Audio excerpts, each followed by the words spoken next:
Ang naging inspirasyon ko dito sa nagdaang pitong paggunita ay ang lagi kong inaalala ang kapangyarihan na pinamamala sa atin ng bugtong at buhay na Diyos ng mga Diyos, Panginoon Kristo, pinakamakapangyarihan sa lahat. Hindi ko rin inaasahan talaga na ngayong taon na ito, ng 2025, na makumpleto ko itong paggunita 2025. Ito, maaaring ito'y kaloob niya dahil sa ang puso ko ay gusto ko talaga at hinihiling ko rin sa Kanya na makumpleto ko ito. Sa pagsama ko sa bawat gawain at lalo na dito sa paggunita ay talagang lagi kong nararamdaman ang pagpapala, ang kaligtasan, ang pagmamahal ng bugtong at buhay na Diyos sa mga Diyos, Panginoon Kristo, pinakamakapangyarihan sa lahat, na talagang gusto kong makasalamuha ang ibang mga kapatiran sa bawat dako na ating pupuntahan. Ang memorable experience ko dito sa paggunita ay yung nagpunta tayo doon sa Mindoro na unexpected, na hindi alam ng bawat isa na naiwan natin yung keyboard, na pinagdasal ko naman na sana ay magawa ng paraan upang ang banal na gawain na ito ay hindi maudlot o hindi walang makapipigil. Nangyari ang ating inaasahan na hindi tayo pinabayaan ng bugtong at buhay na Diyos ng mga Diyos, Panginoon Kristo, pinakamakapangyarihan sa lahat.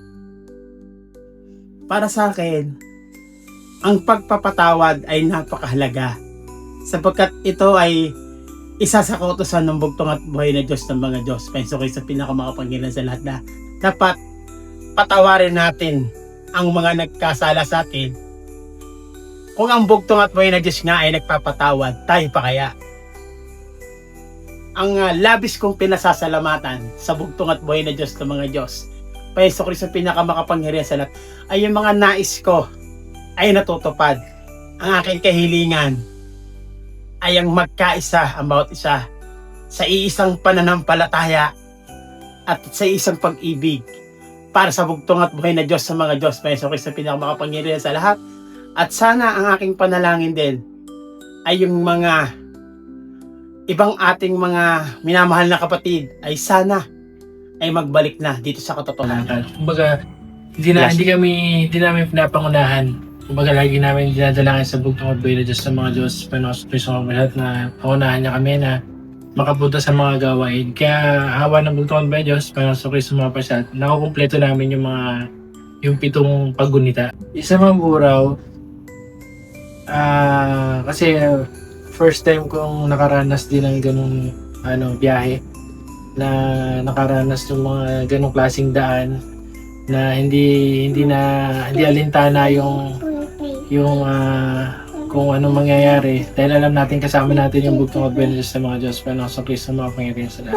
Actually, pagka tinatanong kami kung pupunta kami sa gawain, ang lagi naming sinasabi, hindi pa namin sigurado. Kasi lagi kaming nakadepende sa kung ano yung ipagkakaloob sa amin. Hindi kami kasi sasalita ng tapos na, sige, punta tayo, ganyan. Kumbaga lagi kami umaasa sa kung ano yung ipagkakaloob sa amin ng bugtong at buhay na Diyos sa mga Diyos, Panginoon Kristo, pinakamakapangyarihan sa lahat. Knowing na nagkaroon kasi ng medical conditions na rin, diba? So, lagi kaming nakadepende kung ano yung condition niya, kung maganda ba yung niya, okay ba siya, ganyan. So, yun, lagi kami nagdadasal na sana ipagkaloob sa amin kung makakapunta kami na paglooban kami ng buhay at lakas ng bugtong at buhay na Diyos ng mga Diyos, Panginoon Kristo, pinakamakapangyarihan sa lahat.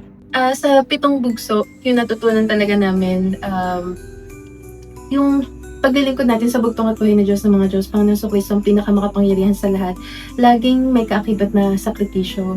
Hindi pa laging masaya, hindi pa laging maginhawa.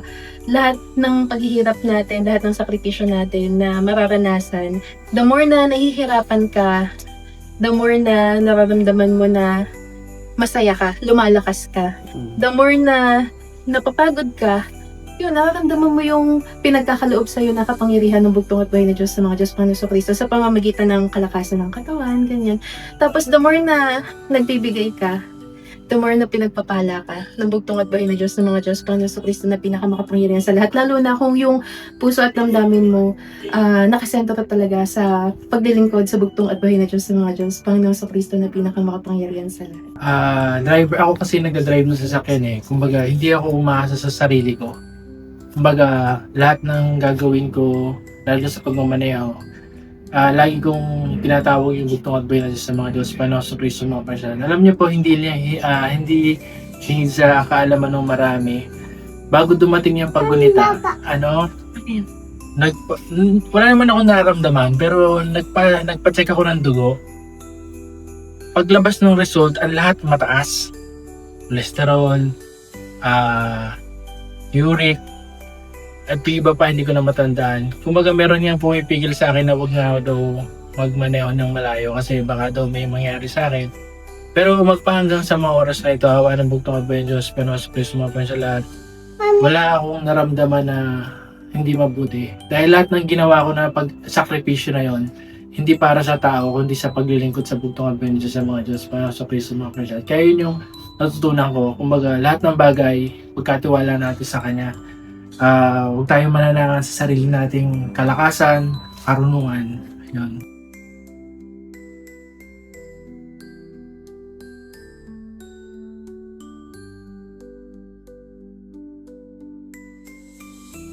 Ako ang wish ko para sa amin, sa pamilya, patuloy kami pagkalooban ng ibayang lakas, buti pa at magandang kalusugan.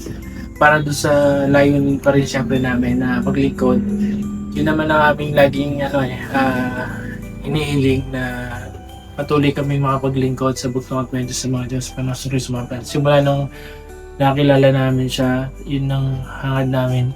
Nabubuhay tayo dahil sa bugtong at buhay sa mga Diyos, Panginoon sa Kristo mga pasyalan.